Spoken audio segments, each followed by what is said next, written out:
In a tragic accident in Kerala, 17 people were killed and several others injured when a Dubai Calicut Air India Express flight number IX1344 with 190 passengers on board overshot the runway at the Kozhikode airport and fell 35 feet into a valley before breaking up into two portions on Friday night.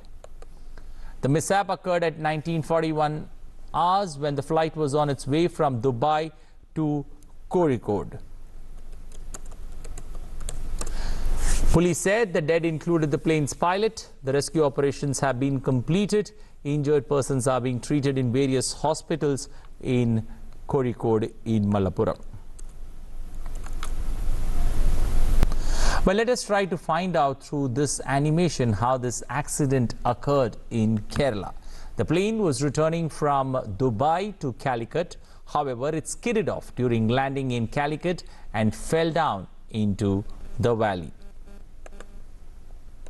Well, that's how it happened there. That particular animation there using Google Earth trying to explain on how this particular plane tried twice to land before. This was the third attempt that the plane made at landing at the airport in Kozhikode, and the Boeing 737 there skidding, falling off 35 feet slope after skidding due to heavy rains there in Kerala.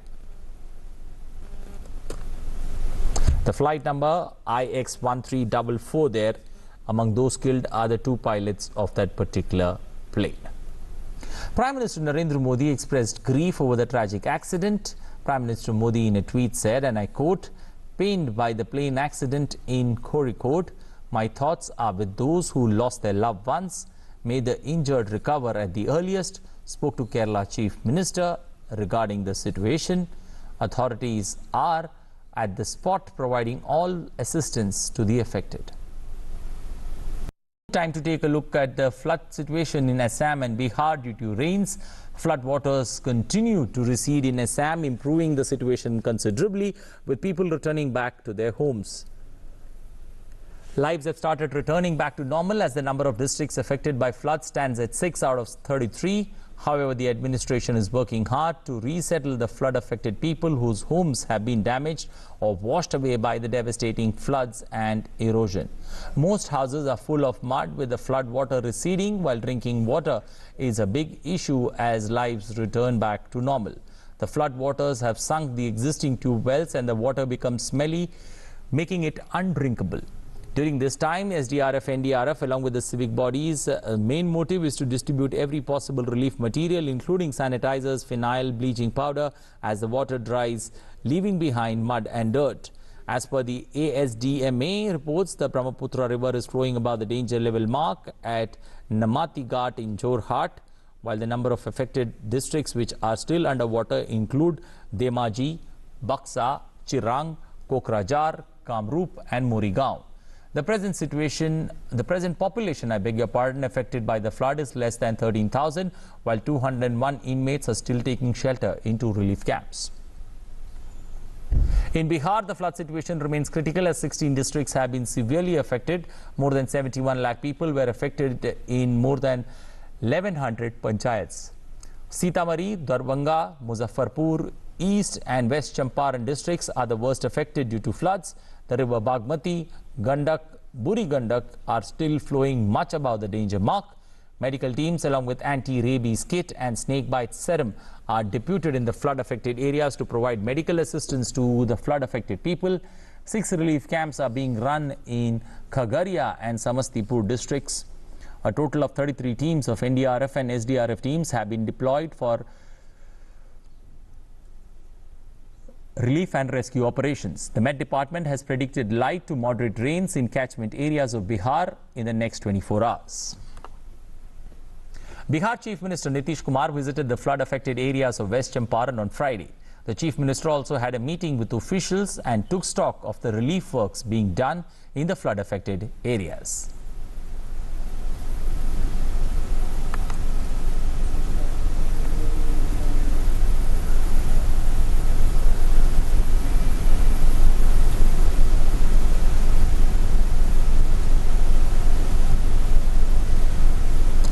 Meanwhile, Kerala continues to face widespread damage due to heavy downpour across the state. Water level of many rivers is rising and shutters of dams are being opened. Meanwhile, landslides were reported from northern districts on Friday. The Met Department has predicted heavy rainfall till Sunday, and the National Water Commission has also issued potential flood warning. Red alert has also been issued for Kozhikode and Wayanad district. Chief Minister Pinarayi Vijayan said that all necessary arrangements are being done and the state is fully prepared to face any situation. Control rooms are being opened at district level and fishermen are being warned not to venture into the sea in Kerala and along the Lakshadweep coast.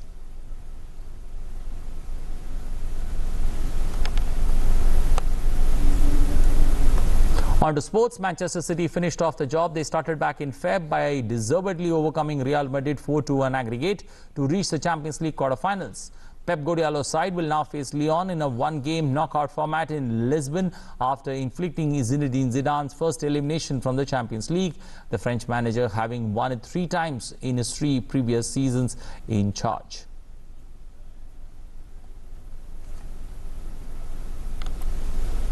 Lyon survived a Cristiano Ronaldo-inspired comeback from Juventus to book a Champions League quarter-final against Manchester City. Leading 1-0 from Feb's first leg, the French side were handed a soft early penalty, which Depay converted in style.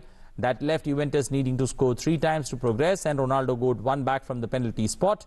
He then thundered his 130th Champions League goal, but Lyon held on to progress into the last 8 on away goals. The International Cricket Council on Friday confirmed that the ICC's Men's T20 World Cup 2020 that was postponed due to COVID-19 will now be held in Australia in 2022. India will host the ICC Men's T20 World Cup in 2021 as planned. Cricketing governing body also decided to postpone the ICC Women's Cricket World Cup 2021 in New Zealand till March 2022 due to the impact of COVID-19 pandemic on cricket globally. The decisions were taken by the IBC, the commercial subsidiary of the ICC, following an extensive contingency meeting over issues related to health, cricket and commercial impact of COVID-19 around the world.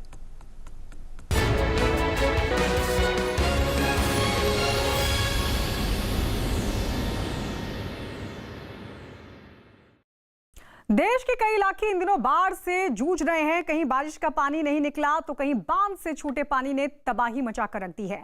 बारिश से बर्बादी की कुछ तस्वीरें आपकी TV screen पर हैं। महाराष्ट्र के कोल्हापुर में पंचगंगा नदी का पानी खतरे के निशान के ऊपर आ गया है। उत्तर प्रदेश के गोंडा में सरयू और घाघरा नदी में आई बाढ़ की वजह से तटबंध टूट गया। तो कर्नाटक के बेलगावी और केरल के एर्नाकुलम में भी बारिश की मार बाढ़ बनकर गांव पर टूट पड़ी। बिहार के मुजफ्फरपुर, गुजरात के जूनागढ़ और कर्नाटक के कोडगू में भी बाढ़ के हालात काबू में नहीं आ रहे हैं। ये अलग अलग तस्वीरें हम आपको दिखा रहे हैं किस तरीके से जो आधा हिंदुस्तान है वो बाढ़ से बेहाल है। तो ये 7 तस्वीरें आपके सामने, जहां एक तरफ उत्तर प्रदेश के गोंडा की तस्वीर आप देख रहे हैं। सरयू घाघरा नदी के बढ़ते जलस्तर की वजह से कई गांव बाढ़ की चपेट में है। कर्नाटक के बेलगावी में भी हालात इसी तरीके के बने हुए हैं। एर्नाकुलम जो कि केरल का इलाका है, वहां पर भी बाढ़ की वजह से लोग बेहाल हैं। तो वहीं महाराष्ट्र के कोल्हापुर में भी हर जगह पानी ही पानी दिखाई दे रहा है बारिश की वजह से।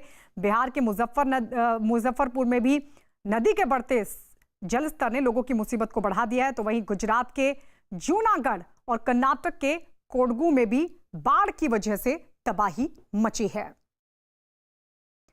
आइए गुजरात की तस्वीर आपको दिखाते हैं। गुजरात के गिर सोमनाथ में बाढ़ के पानी के बीच से निकलने की कोशिश कर ट्रैक्टर सवार तेज बहाव में फंस गया। बहाव इतना तेज था कि ट्रैक्टर ही पलट गया और ट्रैक्टर पर जो सवार लोग थे उन्होंने ट्रैक्टर के साथ लगी ट्रॉली पर जाकर अपनी जान को किसी तरीके से बचाया। ये लोग कई घंटे तक पानी के बीच इसी तरीके से फंसे रहे। बाद में मशीन और क्रेन की मदद से ट्रैक्टर पर सवार लोगों का बाढ़ के पानी के बीच से सुरक्षित निकालने का काम शुरू हुआ। हालांकि इनको सुरक्षित बाहर निकाल लिया गया, लेकिन ये तस्वीरें देखिए किस तरीके से ये लोग बाढ़ के बीच फंस गए थे। गुजरात के गिर सोमनाथ की तस्वीर हम आपको दिखा रहे हैं। ट्रैक्टर पर सवार ये लोग चारों तरफ पानी की वजह से बीच में फंस कर रह गए थे। आगे जाना बेहद मुश्किल हो रहा था और ऐसे में क्रेन के सहारे इन लोगों को सुरक्षित पानी के बीच से निकाला गया। और आइए अब एक तस्वीर आपको बिहार के समस्तीपुर की दिखाते हैं, जहां पर बागमती नदी ने जमकर हाहाकार मचा रखा है। बारिश के साथ बाढ़ की मार से कई गांव पूरी तरीके से डूब गए हैं। पानी के तेज बहाव में कई मकानों को भी खासा नुकसान पहुंचा है। हालांकि पिछले 24 घंटे से बारिश में कुछ कमी जरूर आई है, लेकिन बाढ़ पर कोई असर नहीं पड़ा है और कई जगहों पर बांध तोड़कर निकला पानी सड़कों के ऊपर तेजी के साथ बह रहा है, जिसकी तस्वीरें भी आप देख रहे हैं। पिछले कुछ दिनों में बागमती नदी में इतनी तेजी से पानी बढ़ा है कि कई लोग अपने घर छोड़कर अब सुरक्षित जगहों पर भी चले गए हैं, लेकिन लोगों को अभी भी प्रशासन से राहत मिलने का इंतजार है, जो उन तक अभी तक नहीं पहुंची है। ये देखिए किस तरीके से समस्तीपुर में बागमती नदी के बढ़ते जलस्तर की वजह से कई इलाके बाढ़ की चपेट में हैं। ये सड़कों की तस्वीर आपको दिखा रहे हैं, किस तरीके से सड़कों पर पानी बड़ी रफ्तार के साथ बह रहा है और ये गांव की तरफ रुख कर रहा है। एक नहीं बल्कि कई इलाके इस तरीके से बाढ़ की चपेट में हैं। हालात ये हैं कि बहुत सारे लोग, हजारों की तादाद में लोग इसकी वजह से बेघर हो चुके हैं। बहुत बड़ी आबादी ऐसी है जो सुरक्षित जगहों पर जा चुकी है, लेकिन इंतजार यही है कि उन तक मदद पहुंचे, प्रशासन के प्रयास उन तक पहुंचे जो अभी तक नहीं पहुंच पाए, क्योंकि अपने घरों को छोड़कर जब इन लोगों के सामने चुनौती जान बचाने की थी तो ये अपने घर छोड़कर सुरक्षित जगहों की तरफ चले गए। लेकिन अभी भी कुछ लोग देखिए बाढ़ के बीच ही फंसे हुए हैं, वहीं पर किसी तरीके से इंतजार कर रहे हैं कि कब प्रशासन की टीम उन तक पहुंचे, क्योंकि चारों तरफ पानी की वजह से जाहिर है जो खाने पीने की चीजों का संकट है अब वो भी इन लोगों के सामने खड़ा हो गया और ऐसे में घरों तक पहुंचे पानी ने दूसरी मुसीबत तो बढ़ा ही दी है। बागमती नदी का जीरो मार्च बांध के बगल से पानी ओवरफ्लो होकर के बह रही है। ऐसा लग रहा है बागमती नदी का जो मुख्य धारा है वही यहाँ पर है, जिसके कारण आप देख सकते सामने में जो मकान था, नया मकान का निर्माण हुआ था, वह मकान ध्वस्त हो गया है इस पानी के तेज प्रवाह के कारण। और ये रामपारन गांव है और बीच गांव से इस तरह का प्रवाह हो रहा है और गांव को इस बागमती नदी के जलधारा ने दो भाग में बांट के रख दिया है और काफी लोगों को परेशानी हो रही है।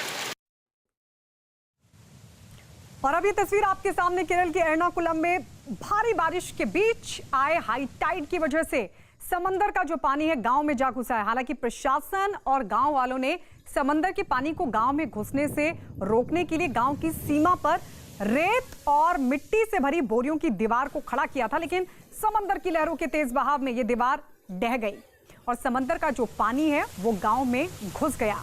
निचले इलाकों में बने कई घरों में भी समंदर का पानी पहुंच गया है। ये देखिए तस्वीर हम आपको दिखा रहे हैं, किस तरीके से रोकने की कोशिश की पानी को, लेकिन पानी नहीं रुका।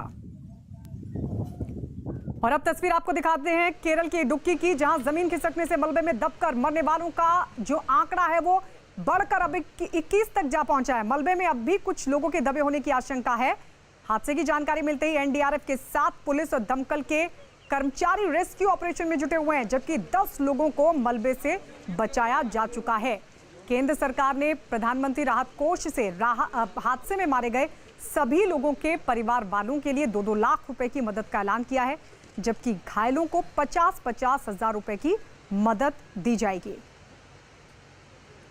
और चलिए केरल के वायनाड की भी एक तस्वीर आपको दिखाई देते हैं, किस तरीके से बारिश और बाढ़ के बीच एनडीआरएफ के जवान पानी में फंसे लोगों को बचाने की कोशिश करते दिखाई दिए।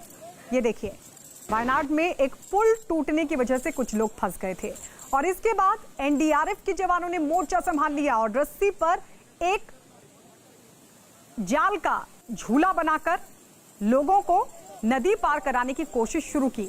इसके बाद लोग एक एक कर पहाड़ी नाले को पार करते चले गए। तो ये देखिए किस तरीके से इस नेट के जरिए रस्सी बांधी गई और उस नेट के जरिए लोगों को इस पार से उस पार भेजा गया।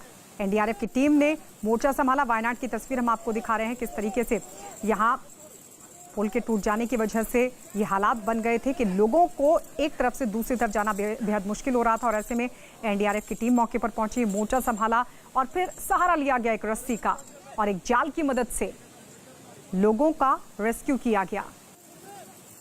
एक एक कर पहाड़ी नाले को पार कराया गया।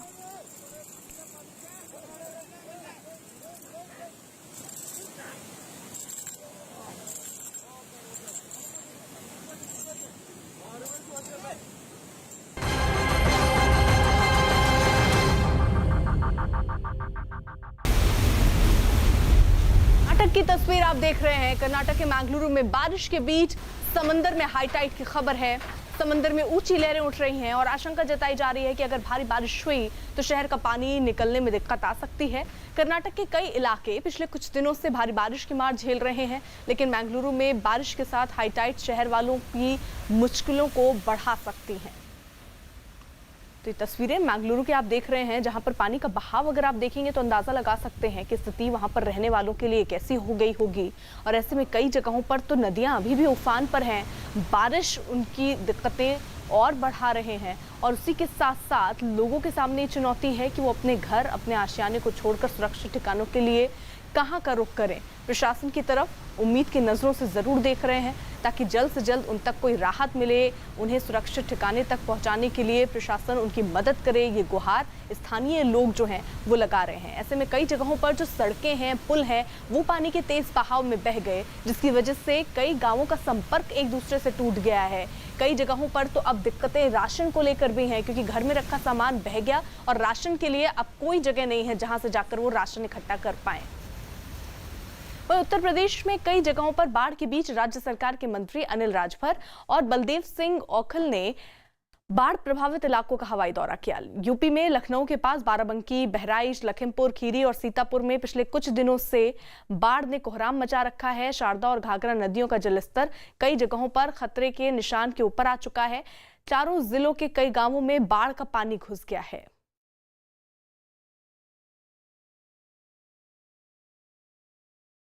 वहीं बिहार के खगड़िया में बाढ़ का कहर जारी है। लोगों को खासी दिक्कतों का सामना करना पड़ रहा है, क्योंकि कई जगहों पर स्तर पानी का बहुत ज्यादा बढ़ता जा रहा है। खगड़िया से होकर बहने वाली कोसी, गंडक और बूढ़ी गंडक नदियों का पानी तेजी से बढ़ रहा है।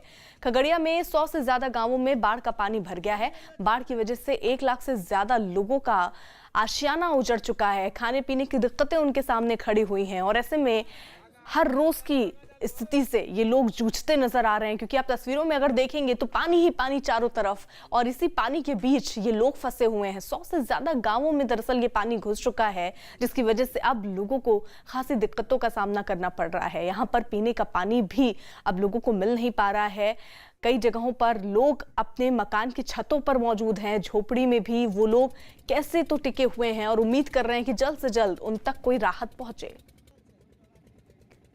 वहीं उत्तर प्रदेश के गोंडा में सरयू और घाघरा नदी में आई बाढ़ तबाही मचा रही है।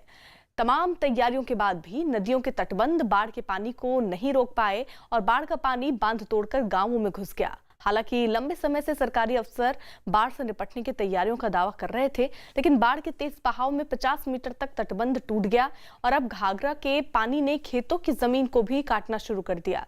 घाघरा का पानी खतरे के निशान से 45 सेंटीमीटर ऊपर बह रहा है और बाढ़ की मार से बचने के लिए लोग घर छोड़कर जाने को मजबूर हो रहे हैं।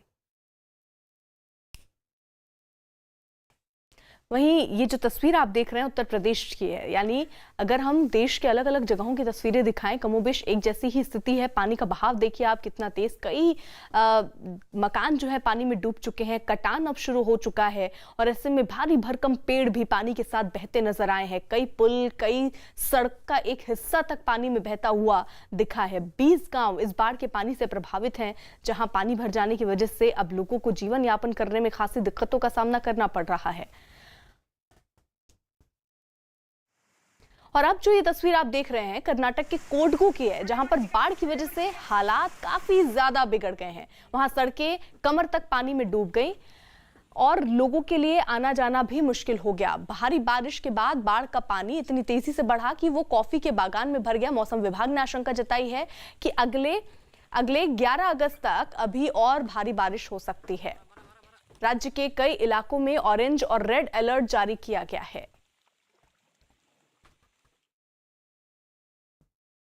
वहीं बिहार के मुजफ्फरपुर में बाढ़ का कहर जारी है। मुजफ्फरपुर में बहने वाली बूढ़ी गंडक और बया नदियों का जलस्तर तेजी से बढ़ रहा है। बूढ़ी गंडक से जुड़े तिरहुत नहर का बांध टूटने के बाद पानी पंचायतों में फैल ही रहा है।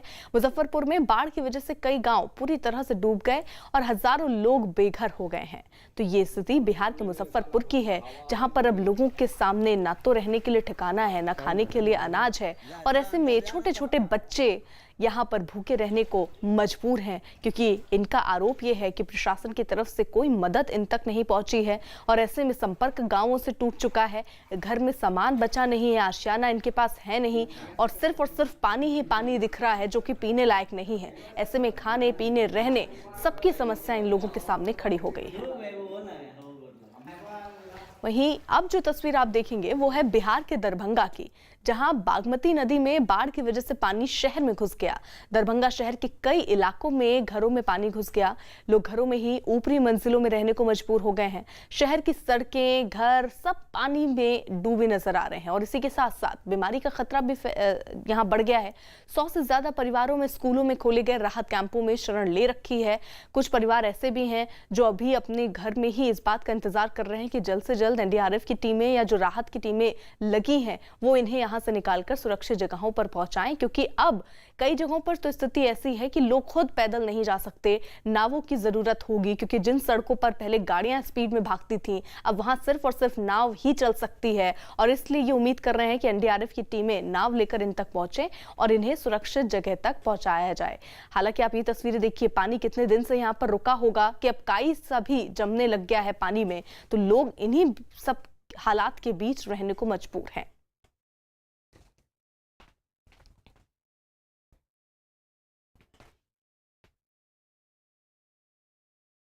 केरल के कोझिकोड में हादसे का शिकार हुए एयर इंडिया के विमान का ब्लैक बॉक्स मिल गया है। डीजीसीए के मुताबिक डिजिटल डेटा फ्लाइट रिकॉर्डर और कॉकपिट वॉइस रिकॉर्डर भी हादसे वाली जगह पर मिल गए हैं। डीजीसीए ने भी हादसे की जांच के आदेश दे दिए हैं। एयर इंडिया और एयरपोर्ट अथॉरिटी ऑफ इंडिया के साथ उड्डयन मंत्रालय का एयरक्राफ्ट एक्सीडेंट इन्वेस्टिगेशन ब्यूरो यानी AAIB हादसे की जांच करेगा। इसके लिए 2 जांच टीमें कोझिकोड पहुंची हैं। रनवे पर लैंडिंग के दौरान विमान के फिसलने से 18 लोगों की मौत हुई, जबकि ज्यादातर लोगों को चोट आई है।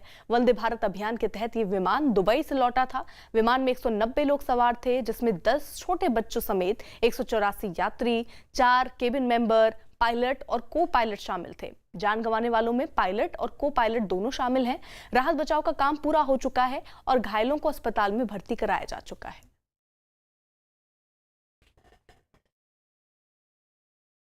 On behalf of the Civil Aviation Ministry, particularly Air India, we announced interim relief of rupees 10 lakh for each of the deceased, rupees 2 lakhs for those seriously injured, and 50,000 for those who have sustained some injuries. वो बहुत try किया, एक बार तुरंत वो try किया नीचे उतरने का, फिर उसको सिचुएशन बराबर नहीं, फिर भी उठ गया। सेकंड टाइम उठना टाइम उनको आके टायर क्या बोल रहे हैं, स्किड हो गया बोल रहे, लेकिन बहुत लेफ्ट साइड बहुत बड़ा गर्दन था, बोल रहे 36 फीट का ऊपर था गर्दन। उसी में सडन ब्रेक हो गया, सब लोग बेल्ट पहनता था, सब लोग, हम लोग क्या कर दिया, सामने का इस सीट में हाथ दे के उसमें हम सेल्फ बचाने की कोशिश किया। अभी क्या गर्दन में चला गया, फ्रेट आधा हो गया, ओपन हो गया। इंक्वायरी ऑर्डर हुई है जो डीजीसीए और एयरक्राफ्ट इन्वेस्टिगेशन ब्यूरो करेगा, उसमें और डिटेल्स आएंगे, क्योंकि सबसे पहले वहाँ स्पॉट पर वो जाके फ्लाइट डेटा रिकॉर्डर को रिकवर करेंगे और उसमें से जानकारी अधिक मिलेगी। बट प्राप्त जानकारी के अनुसार वहाँ आजकल करीब हर रोज़ 10 लैंडिंग और 10 टेक ऑफ हो रहे हैं, तो करीब 20 मूवमेंट हैं और वो जिस रनवे पे वो उतरना चाहता था वहाँ नहीं उतर पाया, तो उसने दूसरे रनवे पे उतरने का प्रयत्न किया और वहाँ उस लैंडिंग में कुछ प्रॉब्लम्स हो गई, जिसके कारण वो ओवरशूट कर गया और हवाई जहाज़, चूँकि ये टेबल टॉप और एक पहाड़ी पर रनवे है, हवाई जहाज़ नीचे चला गया और बड़ी दुखद घटना हुई कि जिसमें करीब 18 लोगों की मौत हो गई है, 2 पायलट्स इनकी भी मौत हो गई है और लेकिन आज की अभी जो जानकारी है 172 सर्वाइवर हैं और अभी हमारी टीम जो है रेस्क्यू और रिलीफ की टीम एयर इंडिया की, डीजीसीए की तरफ से एयरपोर्ट्स अथॉरिटी के सब अधिकारी वहाँ मौके पे है, साइट पे है। ये जो हादसा हुआ, विमान हादसा, बड़ा हादसा है, इसके पीछे आप वजह क्या मानते हैं? देखिए, दोनों कप्तान जो हैं, एक तो बहुत ही सीनियर कैप्टन हैं और दूसरे फर्स्ट ऑफिसर जो थे, कल की एक तो बता दें, इस हवाई अड्डे में 9000 फीट के आसपास का हवाई अड्डा है। कल का मौसम बारिश का भयंकर बारिश था और एक बार मिस्ड अप्रोच हुआ, फिर दोबारा उतरने का प्रयास किया कप्तान ने, और परिस्थितियां क्या थी उस समय उस पर टिप्पणी करना उचित नहीं होता, लेकिन संभावित तौर से क्योंकि बारिश अधिक होने के कारण और हो सकता है उस समय विंड शेयर भी मिला हो। विंड शेयर एक ऐसा विषय होता है जो जहाज के उतरते समय वायु का दिशा बहुत जोर से बारिश के समय बदलता है, जिसके कारण जहाज अपने आप गिरता है।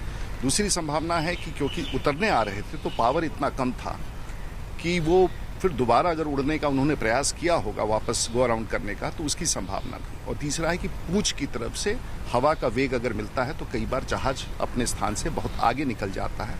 क्योंकि ये कप्तान बहुत अनुभवी थे, इसलिए ये मानना कि उन्होंने परिस्थितियों को नहीं समझा होगा ये बिल्कुल अनुचित होगा।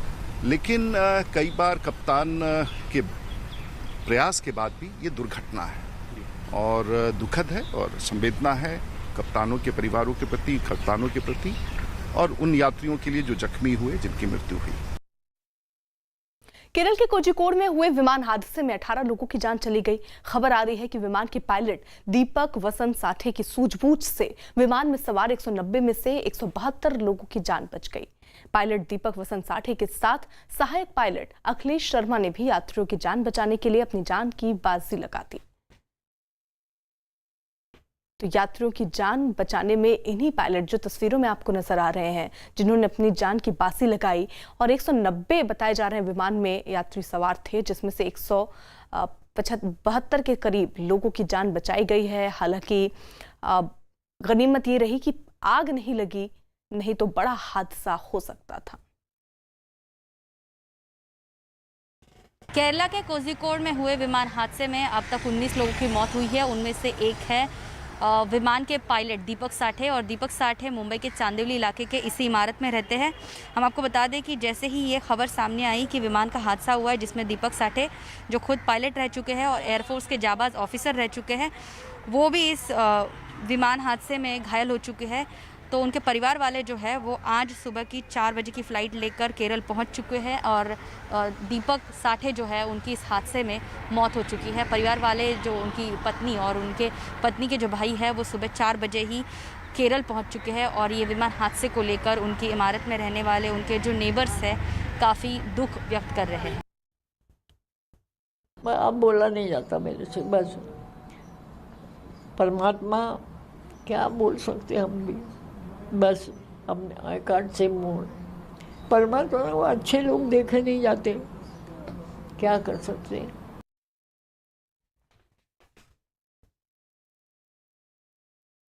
वे हादसे के शिकार विमान के सहायक पायलट अखिलेश शर्मा मथुरा के रहने वाले थे। हादसे में उनके निधन के बाद उनके परिवार में मातम छा गया।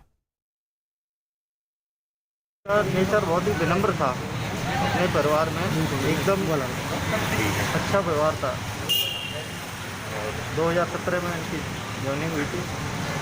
परिवार में कौन कौन है इनके? परिवार में ये टोटल 4 भाई बहन हैं, 3 भाई हैं, 1 बहन है, बड़ी सिस्टर है, उसके बाद अखिलेश भैया हैं, उसके बाद 2 छोटे भाई और हैं। अब शादी कब हुई थी इनकी? शादी इनकी लगभग 2 साल होने को हैं, दिसंबर 18। कोई बच्चा भी है परिवार में? नहीं, अभी नहीं है, लेकिन डिलीवरी होने वाली है 15 दिन 10 दिन आगे जो भी है। इस बीच बड़ी खबर आ रही है केरल में विमान हादसे से जुड़ी। खबर है कि दुबई से कोझिकोड आए विमान में कुछ यात्री कोरोना पॉजिटिव भी थे। हालांकि देश में पहली बार कोविड प्रोटोकॉल के तहत रेस्क्यू ऑपरेशन को अंजाम दिया गया। इस रेस्क्यू ऑपरेशन में लगी एनडीआरएफ के 42 जवानों की टीम करीब 5 घंटे तक जुटी रही। अब रेस्क्यू टीम के सभी लोगों को घरों में ही क्वारंटीन होने की हिदायत दी गई है। तो कुछ यात्री कोरोना पॉजिटिव पाए गए, जिसके बाद अब बचाव दल के जो सभी लोग हैं उन्हें क्वारंटीन रहने के लिए कहा है, यानी होम आइसोलेशन में उन्हें रहना होगा। रेस्क्यू ऑपरेशन में जो भी एनडीआरएफ के जवान जुटे हुए थे उन्हें फिलहाल अपना ख्याल रखने के लिए बोला गया है, क्वारंटीन रहने के लिए बोला गया है। बचाव दल के लोग फिलहाल क्वारंटीन रहेंगे। कुछ यात्री जो कि इस विमान में मौजूद थे कुछ कोरोना पॉजिटिव बताए जा रहे हैं, जिसके बाद अब जो बचाव दल पहुंचा था उस बचाव दल के जितने भी सदस्य थे उन सबको होम आइसोलेशन में रखने के लिए कहा गया है। पीएम मोदी ने राष्ट्रीय स्वच्छता केंद्र का उद्घाटन किया। स्वच्छ भारत मिशन के तहत बनाया गया सेंटर महात्मा गांधी को समर्पित किया गया है।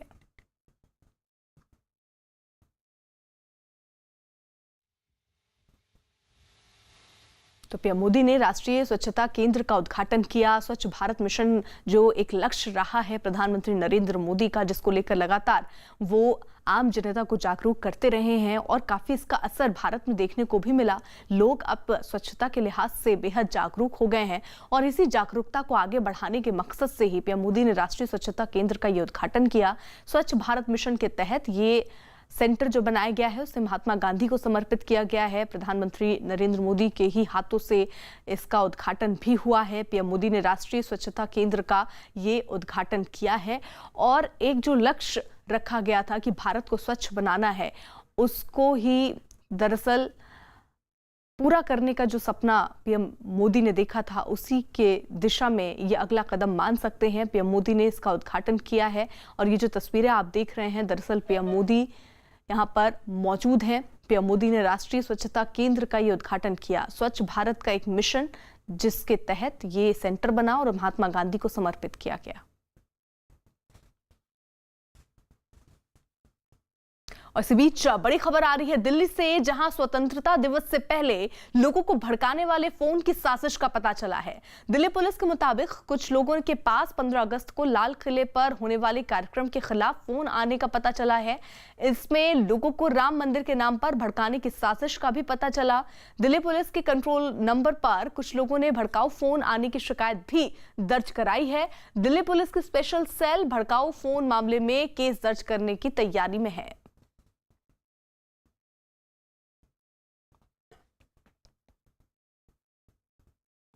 अब तक सुशांत केस की सीबीआई जांच की सिफारिश से साफ इनकार कर रही महाराष्ट्र सरकार के सुर अब बदले नजर आ रहे हैं। महाराष्ट्र के गृह मंत्री अनिल देशमुख ने कहा कि 11 अगस्त को सुप्रीम कोर्ट में होने वाली सुनवाई के बाद ही इस मामले की सीबीआई जांच पर अगला फैसला लिया जाएगा।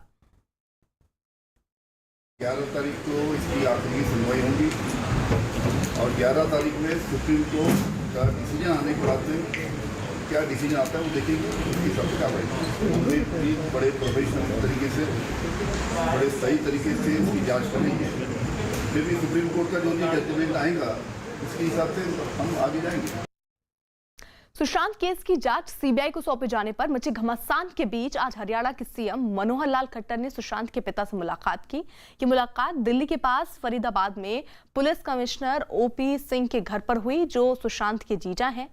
सीएम खट्टर ने कंधे पर हाथ रखकर सुशांत के पिता को ढांढस बंधाया, जिस पर वो भावुक हो गए और उनकी आंखों से आंसू छलक गए, जिसके बाद उनकी बेटी ने उन्हें आंसू पोंछने के लिए रुमाल दिया। सीएम खट्टर ने सुशांत के पिता को इंसाफ दिलाने का भरोसा दिया।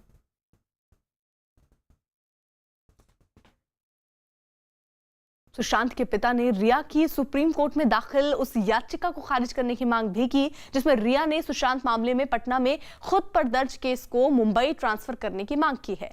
रिया की इस याचिका पर सुप्रीम कोर्ट में 11 अगस्त को सुनवाई होनी है। सुप्रीम कोर्ट में दिए जवाब में सुशांत के पिता ने कहा कि पटना में दर्ज एफआईआर को मुंबई ट्रांसफर करने की मांग सही नहीं है। हालांकि आपको बता दें, दरअसल रिया ने एक याचिका सुप्रीम कोर्ट में दाखिल की थी, जिसमें वो चाह रही थी कि जो पटना में एफआईआर सुशांत के पिता के द्वारा दर्ज करवाई गई है वो ट्रांसफर हो जाए मुंबई। इसी को लेकर दरअसल सुशांत के पिता ने जवाब दाखिल किया, जिसमें उन्होंने कहा कि जो रिया मांग कर रही हैं वो सही नहीं है।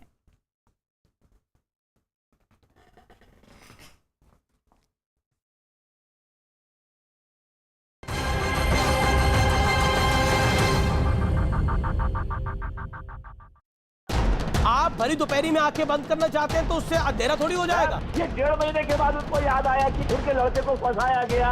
सर अकाउंट में ज्यादा पैसे चाहिए थे। ये सब लोग मिलके एक फिल्म स्टोरी बना रहे। You will not decide, Mr. Nasir. You will not decide on my show. Now keep quiet now. You're crossing your limit now. देश देखे क्या हो रहा है। ये एक मौत को छुपाने की घनघोर कोशिश हो रही है।